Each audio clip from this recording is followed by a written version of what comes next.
आज के दिन का आगाज़ शुरू करते हैं सुबह के सबसे अहम काम से। जी हाँ, मोबाइल के नोटिफिकेशन चेक किए। जैसे ही आंख खुली सबसे पहले दिल ने कहा चलो देखते हैं दुनिया में आज कौन कौन हमसे ज़्यादा मसरूफ़ है। खैर, और फिर ज़िंदगी के अगले बड़े काम की तरफ बढ़ा। अब आते हैं नाश्ते की तरफ। मौसमी का जूस लिया, जैसे ही पिया लगा ज़िंदगी वापस आ गई। लेकिन भाई, जूस से भूख थोड़ी नहीं मिटती, तो मैंने फटाफट ऑमलेट बनाया। ऑमलेट ऐसा कि देखकर कोई भी शेफ कह दे भाई ये तो क्या आर्ट है। आधे दर्जन सब्जियों को काट काट कर ऑमलेट में डाल दिया और खुद को एक मास्टर शेफ महसूस किया।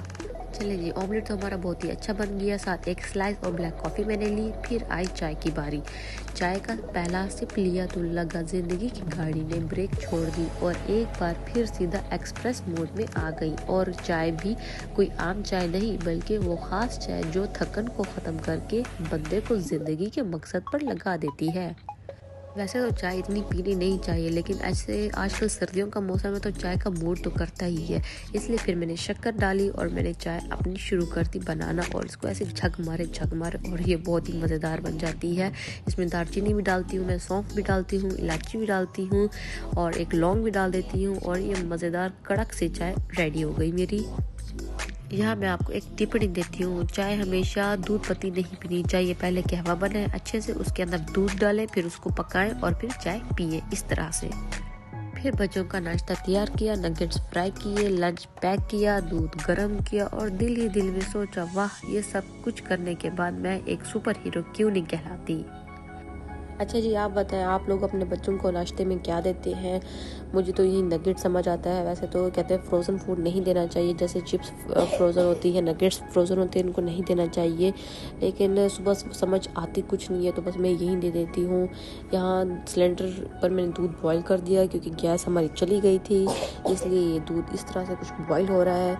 और जी चलते हैं सब्ज़ी लेने। Let's go. वैसे इसकी फुल रेसिपी मेरे चैनल पर अपलोड हो जाएगी, लेकिन जो पालक बनाने वाला मेहनत वाला काम है वो बहुत थका देता है। इसलिए तो मैं पालक हमेशा बहुत सारी मंगवा के उसको अच्छे से फ्रीज़ कर देती हूँ ताकि 3-4 डब्बे बन जाए। और जब भी बस पालक बनानी हो तो फ्रीज़ वाला डब्बा उठाया और बस बना लिया। एक ही बार बंदा मंगवा के उसको अच्छे से। इसमें थोड़ा सा ये क्या नाम होता है, मैं इसका नाम भूल गई हूँ। ये चीज़ होती है, धनिया होता है और सब्ज़ मिर्ची होती है। अच्छा जी, पालक बनाने में ना एक स्पेशल टिप है, वो मैं आपको अपने जो पूरा पालक बनाते कैसे उसी में ही दूंगी, ठीक है। भूख लग रही थी मैंने साथ गाजर का जूस पी लिया और फिर भूख लग रही थी मैंने साथ बनाना खा लिया। अच्छा, मैं अपने चैनल पर एक वीडियो अपलोड करूँगी 24 आवर्स में आप 2 kg या 1 kg हेल्दी तरीके से कैसे लूज़ कर सकते हैं। मैं वो अपलोड करूँगी। यहाँ मैंने अपनी हेल्पर से हेल्प ले ली क्योंकि पालक इतनी ज़्यादा थी, देख देख के ऐसा लग रहा था मैं भी घास हूँ, वो भी घास है, सब भी घास है। फिर साथ मैं भी कुछ हेल्प करा रही थी, मैं भी काट रही थी पालक। मतलब इसमें टोटल आयरन होते हैं सर्दियों के, तो ये अनमोल तोहफ़ा है। तो ये कैसे ना बनाए, इसलिए मैंने 5-6 डब्बे फ्रीज़ करके रख दिए। आप कैसे करते हैं तो मुझे ज़रूर बताइएगा। पालक साग का किस्सा सुनो। ये खेतों में उगा फिर किचन में धुला, काटने लगा जब तो सब्जियां भी रुई। चाकू ने कहा भाई थोड़ा आराम तो लो। फिर पतीली में गया, गोश्त के साथ मिला। गोश्त बोला यार ये क्या तमाशा हुआ। प्याज टमाटर सब ने शोर मचाया। मसालों ने कहा वाह ये तो ड्रामा हुआ। चूल्हे पे आया, धीमी आंच पे पका, महके ऐसी। हम में से ऐसी बहुत सी ख़वातीन हैं जो अपने ख्वाबों को अलमारी के किसी कोने में रख कर हर रोज़ किचन में पालक गोश्त के साथ जंग लड़ रही होती हैं।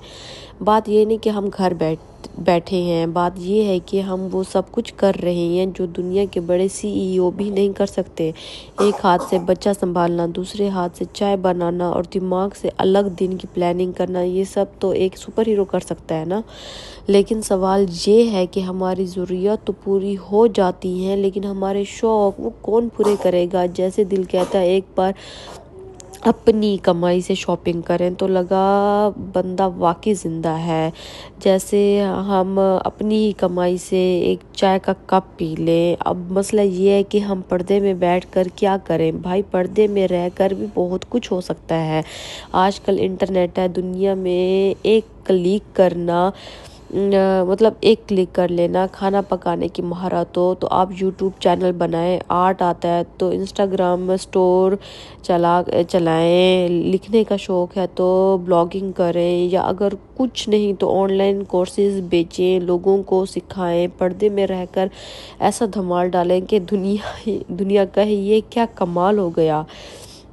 क्योंकि सच है ये, अपनी कमाई अपनी होती है, माँ बाप शोहर या भाई जो दें वो एहसान लगता है। और अपनी कमाई का गुलाब जामुन खाने का जो मज़ा है वो किसी और चीज़ में नहीं। तो उठें, खुद पर यकीन करें, दुनिया को दिखा दें कि घर बैठकर भी जो ख्वाब हम देखते हैं वो पूरे कर सकते हैं। वैसे जैसे कुछ ऑनलाइन ऐप्स होते हैं, शॉपिंग ऐप्स, दराज, तीमू, हज़ार शॉपिंग ऐप्स हैं ऐसे।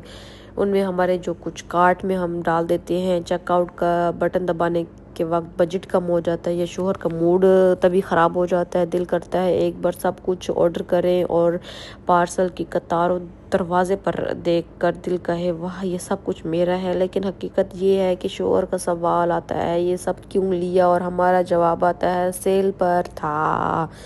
हालांकि हमें पता है कि सेल का बहाना हर बार काम नहीं आता। अब मसला ये है कि शौक भी पूरे करने हैं और शोहर के तासुरात भी काबू में रखने हैं। तो बस थोड़ी थोड़ी कोशिश करें। अगर शोहर हर महीने हज़ारों रुपए देते हैं तो इसमें से चंद सौ खुद पर लगाएं, कोई ऑनलाइन हुनर सीखें, कुछ छोटा मोटा काम करें। देखें, शौक पूरे करने के लिए खुद पर खर्च करना कोई गुनाह नहीं। अपनी कमाई से खुद को कुछ दिलवा कर देखें, यकीन करें वो जो 200 रुपए का कूड़ा होगा वो लाखों की खुशी देगा। तो छोटे छोटे कदम उठाएं, बड़ी कामयाबियां आपके इंतज़ार कर रही होंगी, क्योंकि आखिर